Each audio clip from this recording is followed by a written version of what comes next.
Werewolves, were in general, is a different biological branch of shapeshifters that only becomes one creature. They're actually the strongest of all of the shapeshifters.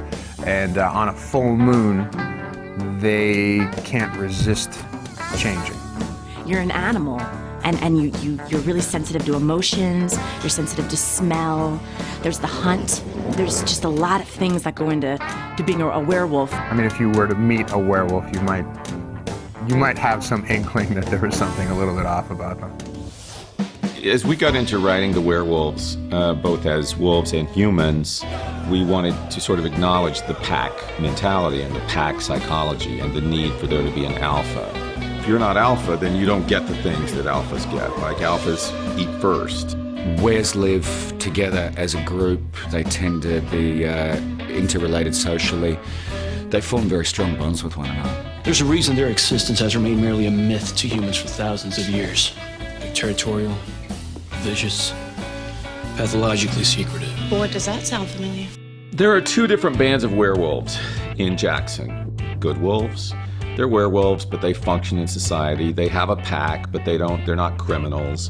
The other group are more vicious, more outlaw. That pack is a cancer to our kind. Now these some bitches come to town, there's a crime streak a mile wide. Alcide is not one of my pack. They consider a betrayal to be in cahoots with the vampire. Edgington's whole thing has always been, for maybe 2,000 years, that he uses the Weres. He's formed a pack that's loyal to him. The way he cements that loyalty is through addiction to his blood. That's not considered a ethical or moral thing to do as a vampire, nor is it an ethical or moral thing to do for a werewolf. Weres that are on V are incredibly strong, even for werewolves, so they're stronger than the other werewolves. They basically are able to do things that the vampires can't. Can your pack of imbeciles do nothing right? The Weres are like pure shifters, and what I mean by that is they consider themselves above all other shapeshifters because they only shift into one creature, and that creature is a wolf. The Weres in the pack that I belong to are a very loose, antisocial, rough and structureless group, whereas the vampires are very elegant, they're very refined, they're very directional. So it makes for a great contrast. The first season and second two, we just had vampires were the coolest kids on the block. And now they've got the rival gang.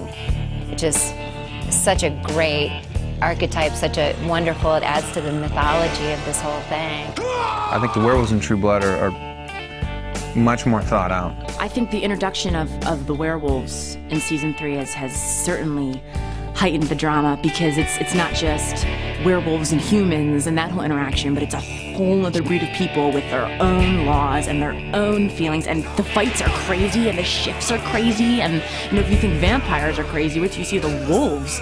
So I think it's totally going to add a whole new dimension that is definitely exciting to look forward to.